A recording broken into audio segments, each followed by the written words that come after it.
sebelumnya, kenalin nama aku Rauda Sivasriana, bisa dipanggil Siva. Nah, teman-teman pernah nggak sih membayangkan ada sebuah perusahaan yang sudah bertahun-tahun menjadi produsen komputer dan juga perangkat keras, namun harus mengubah seluruh arah bisnisnya? Nah, hal ini tuh yang dilakukan oleh IBM. Perubahan teknologi yang semakin cepat menuntut perusahaan untuk mengubah cara bisnis mereka. Perusahaan yang awalnya berfokus pada komputer dan juga perangkat keras kini harus mengubah dan beradaptasi sebagai penyedia layanan solusi berbasis digital seperti hybrid cloud, AI, cybersecurity, dan juga konsultasi teknologi. Nah, transformasi yang dilakukan IBM ini itu menarik untuk kita bahas karena menunjukkan bagaimana sebuah perusahaan besar itu mampu bertahan dan juga berkembang di tengah perubahan teknologi yang semakin cepat. Nah, di video kali ini aku ingin memberi sedikit materi terkait profil dari perusahaan IBM, faktor pemicu transformasi tersebut, evolusi model bisnisnya, dampak baik finansial maupun non-finansial, implementasinya di Indonesia, dan juga pembelajaran yang bisa kita ambil dari transformasi yang dilakukan oleh perusahaan IBM ini. Nah, langsung aja kita ke videonya. International Business Machine Corporation atau yang biasa kita kenal IBM merupakan salah satu perusahaan teknologi multinasional yang berkantor pusat di Armonk, New York, Amerika Serikat. IBM didirikan pada tanggal 16 Juni 1911 dan dengan nama CTR dan berganti nama menjadi IBM pada tahun 1924. Nah, saat ini IBM dipimpin oleh seorang CEO yang bernama Arvind Krishna, dan IBM sudah beroperasi di lebih dari 170 negara, termasuk di Amerika Serikat, Jepang, dan juga Indonesia. IBM tentunya juga memiliki visi dan misi, di mana visinya adalah menjadi pemimpin global melalui teknologi, inovasi, dan juga solusi digital yang dipercaya oleh bisnis di seluruh dunia. Sedangkan misinya adalah membantu perusahaan untuk memecahkan permasalahan yang kompleks melalui teknologi, khususnya di bidang hypercloud, cybersecurity, AI, dan juga konsultasi teknologi. Nah, transformasi yang dilakukan IBM ini dimulai pada tahun 1993 pada saat kepemimpinan Louis. Nah, dan melakukan restrukturisasi besar-besaran. Selain itu, transformasi ini tuh juga terus berlanjut hingga tahun 2010-an, di mana IBM itu terus berkembang dan berfokus pada analitik data dan juga computing cloud. Transformasi yang dilakukan IBM tentunya dipengaruhi oleh faktor-faktor pemicu, baik internal maupun eksternal. Nah, kita bahas satu persatu. Yang pertama dari faktor internalnya. Ada 3 faktor internal yang mempengaruhi. Yang pertama adalah perubahan struktur pendapatan industri teknologi, di mana pendapatan itu tidak hanya didapatkan dari penjualan produk satu kali, tetapi bergeser ke model berlangganan atau subscription yang menghasilkan pendapatan berulang. Yang kedua, pada tahun 2019, IBM ini mengakuisisi perusahaan Red Hat sebesar sekitar 34 miliar US dollar. Nah, akuisisi yang dilakukan IBM ini memperkuat IBM dalam kemampuannya di bidang hybrid cloud. Dan yang terakhir adalah IBM ingin mempertahankan keunggulan kompetitif mereka agar tetap relevan di tengah perkembangan teknologi yang semakin cepat. Nah, sedangkan dari faktor eksternalnya ada 3 juga. Yang pertama adalah kebutuhan customer atau pelanggan yang berubah. Jadi, customer itu tidak hanya membutuhkan perangkat keras seperti komputer saja, tetapi mereka juga membutuhkan solusi yang mampu meningkatkan efisiensi, pengambilan keputusan yang berkualitas, dan keamanan data. Yang kedua adalah perkembangan teknologi yang semakin cepat, seperti adanya AI, computing cloud, itu tentunya mengubah kebutuhan pasar. Dan yang terakhir itu adalah adanya persaingan yang semakin ketat, di mana IBM juga menghadapi beberapa kompetitor besar seperti Amazon Website System, Google Cloud, dan juga Microsoft Azure. Selanjutnya, saya akan menjelaskan evolusi bisnis model kanvas atau BMC IBM sebelum dan sesudah transformasi model bisnis. Sebelum transformasi, IBM berfokus pada bisnis hardware. Pada bagian key partner, IBM bekerja sama dengan pemasok komponen elektronik, produsen prosesor, distributor, dan perusahaan logistik untuk mendukung produksi perangkat keras. Pada key activities, aktivitas utama IBM adalah penelitian dan pengembangan hardware, proses produksi, distribusi, serta layanan teknis kepada pelanggan. Nilai yang ditawarkan atau value proposition adalah perangkat keras komputer berkualitas tinggi yang memiliki keamanan, keandalan, dan performa yang baik untuk kebutuhan pengelolaan data skala besar. Untuk customer relationship, hubungan dengan pelanggan dibangun melalui kontrak pembelian, layanan purna jual, pemeliharaan perangkat, dan dukungan teknis. Sementara itu, customer segmen IBM berfokus pada perusahaan besar, pemerintah, dan institusi pendidikan yang membutuhkan komputer, server, maupun mainframe. Pada bagian key research, IBM mengandalkan fasilitas manufaktur, teknologi hardware, hak paten, tenaga ahli teknik, dan jaringan distribusi global.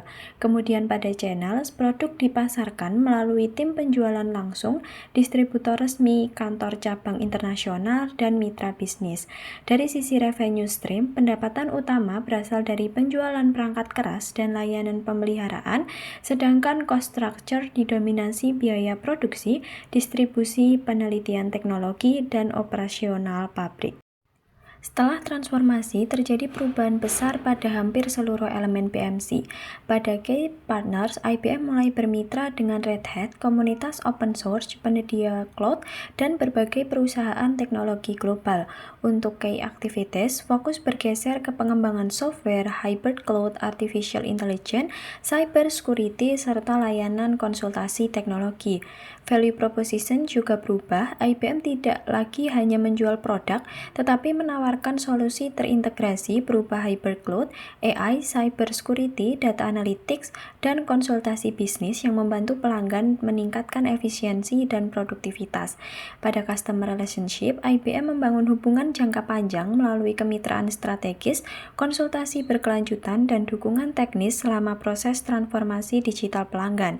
Target pasar atau customer segment juga semakin meluas, mencakup sektor keuangan, kesehatan, manufaktur, pemerintahan, serta berbagai organisasi yang membutuhkan solusi digital.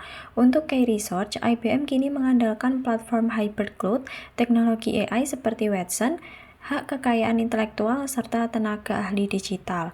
Pada channel, layanan dipasarkan melalui platform cloud, website perusahaan, webinar, konferensi teknologi, dan jaringan mitra strategis.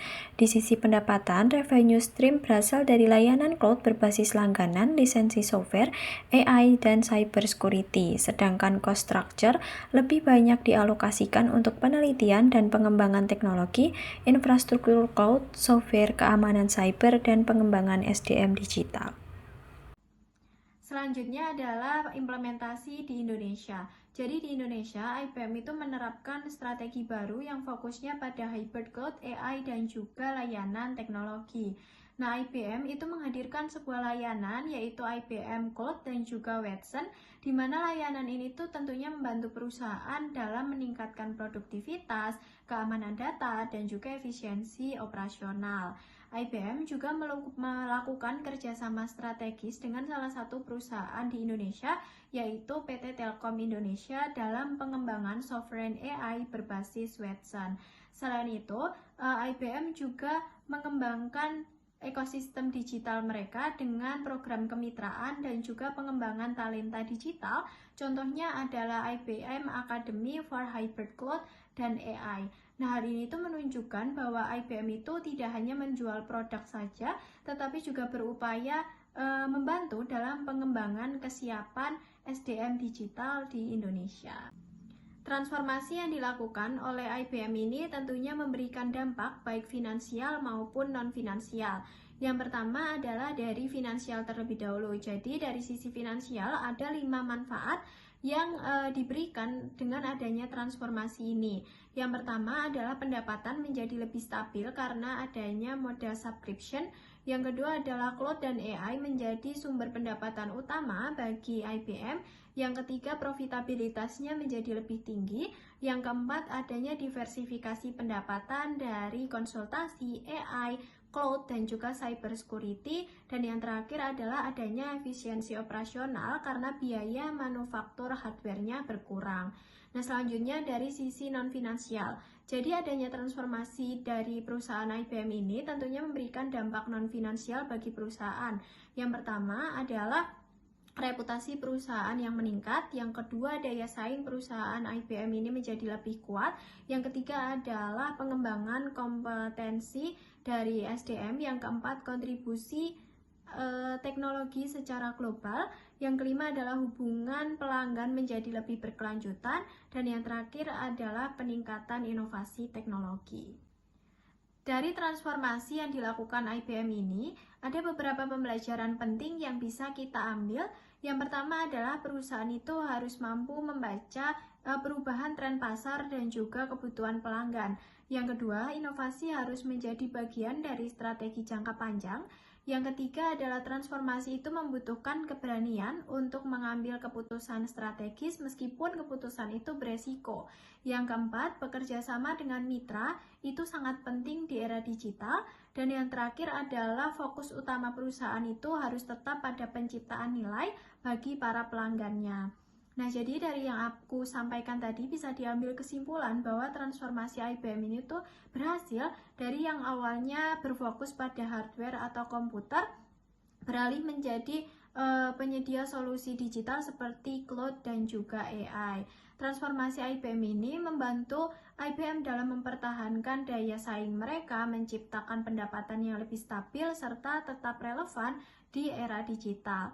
Transformasi yang dilakukan oleh IBM itu juga memberikan bukti bahwa berinovasi, beradaptasi, dan juga memahami kebutuhan pelanggan itu merupakan kunci keberhasilan perusahaan dalam menghadapi lingkungan bisnis yang terus berubah. Nah, jadi itu saja materi yang bisa aku sampaikan hari ini. Terima kasih.